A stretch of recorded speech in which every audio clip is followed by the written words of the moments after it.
রাত মোটামুটি অনেকটাই হলো, এবার আস্তে আস্তে দোকান বন্ধ করছি।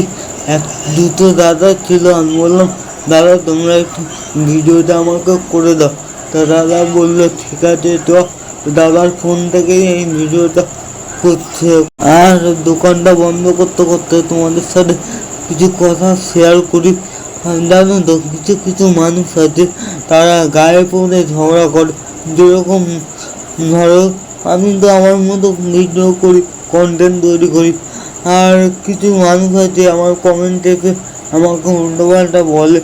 এবার আমি দেখো আমি যেমন বাড়ি তেমন ভিডিও বানাই, তোমরা আমাকে ভালোবাসা দাও, আমি এর জন্য আরও উৎসাহিত হই, আরও ভিডিও তৈরি করি। কিন্তু কিছু কিছু লোক কমেন্টে গালাগাল দিচ্ছে বা উল্টোপাল্টা কথা বলছে, এটা তো ঠিক নয় না।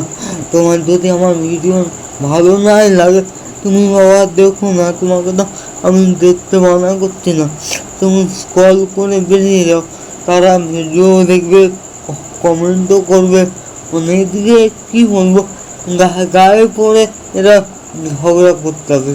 এদের পাড়াতেও হয়তো এরা এরকম মানে খারাপ নামে পরিচিত, পাড়াতেও বোধ হয় পাড়ার লোকের সাথে এরকম গায়ে পড়ে ঝগড়া করে।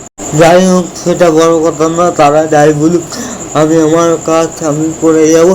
আমি এখন দোকান বন্ধ করছি বন্ধুরা, আমার দোকান বন্ধ করা হয়ে গেছে, ঠিক আছে।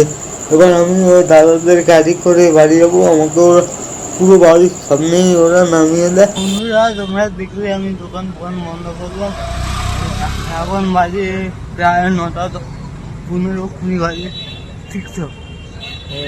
হ্যাঁ আন্দোলন হলো। তো যাই হোক এখন দোকানটা বন্ধ হয়েছে, এখন বাড়ি চলো।